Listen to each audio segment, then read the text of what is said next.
Hey gang, Uncle Snussy here again with another update.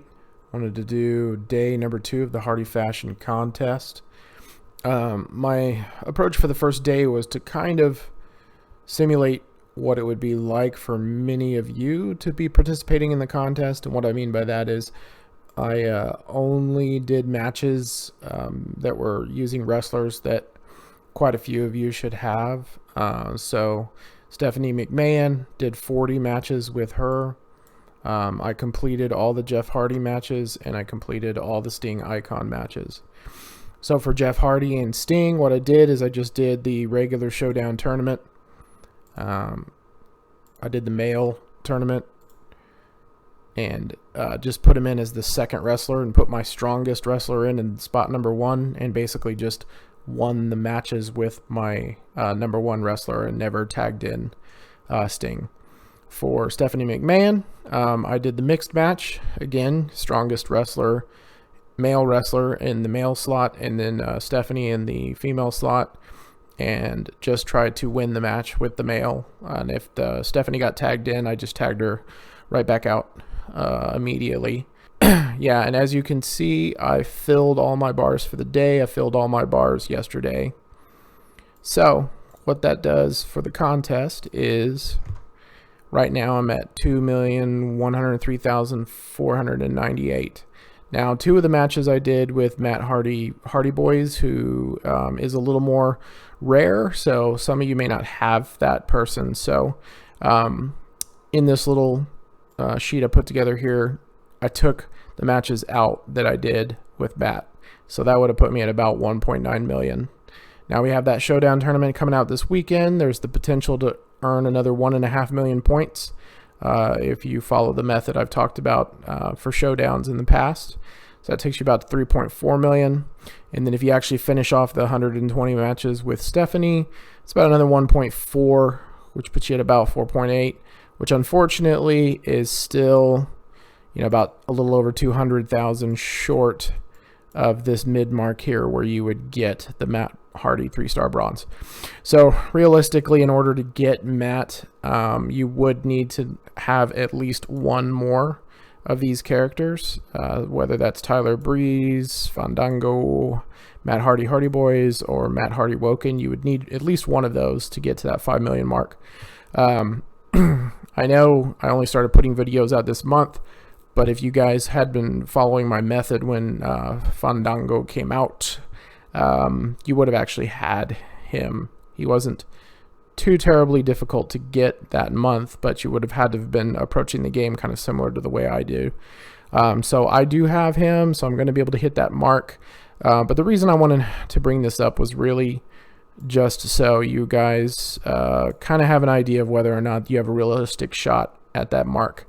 So you may, if you don't have one of these additional characters and you aren't willing to spend loot coins, which it's still a pretty high amount of loot coins to get there. But if you just have, excuse me, if you just have Jeff and Sting, then really you may only want to hit this 3.5 million mark and call it a day, so that you don't spend too much more of your time trying to chase this and then be disappointed that you've fell 200,000 points short and there's nothing you can do about it. So just wanted to kind of talk about that real quick. But if you do have a extra character, then by all means go ahead and knock those out and get yourself to that reward. The other thing I wanted to mention was I wanted to talk a bit about the new update that came out. One of the little nice things that happened in the update was they started putting commas in here. I don't know how many times I've stared at this little screen and tried to figure out, if that was 1 million points or 17 million points or whatever, and trying to put the commas in my head to figure out how close I am to another milestone. So it's nice to have commas there. It's a little bonus. The other thing I wanted to talk about is these new stats that we have. So each class of wrestler now, if you're at least 4-star, is going to have these new stats. Gem critical chance, move critical chance, gem critical damage, move critical damage, gem dodge, move dodge. So Basically, the way to read this is, as a striker, I have a 10% chance that every time I match gems, I'm going to get a critical hit. If I get a critical hit, I'm going to do 20% more damage with my gems. Same over here. Every time I execute a move, I have a 15% chance of getting a critical. If my critical works, I have a 20% additional damage that I do. Gem dodge, move dodge. It's exactly like it sounds. Right now I have 0 chance of dodging with gems or moves. But if you do have a chance, then when an opponent does a move, if the move dodge works, then you avoid the move hitting you. I've already seen this in action using Luke Harper in a match, having someone dodge, and so my move, I lose all my move points for that move, and I did 0 damage and it had 0 effect. And same thing with gem dodge. Someone matches gems or destroys gems with a move, and then if the move dodge works, then they avoid the damage from that. So here's an acrobat. You can see that an acrobat has a much smaller chance than a striker of doing critical gem and move damage. The amount of damage they would do if they get it off is the same, but where acrobats gain an ability is the ability to dodge, do gem dodge avoidance right off the bat. I'm assuming that with all of these, there's going to be opportunities for these to increase and grow. And so people that don't have dodge ability, I think, will be able to get dodge ability, and then you'll also be able to improve your chances with some of this stuff. So here's a technician. Technicians have a little bit more gem critical and move critical chance than an acrobat, but less than a striker. They do 20% gem critical and 30% move critical. So their move critical right off the bat is high. So higher than a striker's move critical. So again, slightly less chance of getting a critical, slightly more damage from a move critical, and then no gem or move dodge off the bat. All right, here's the tricksters. Low chance for gem and move critical.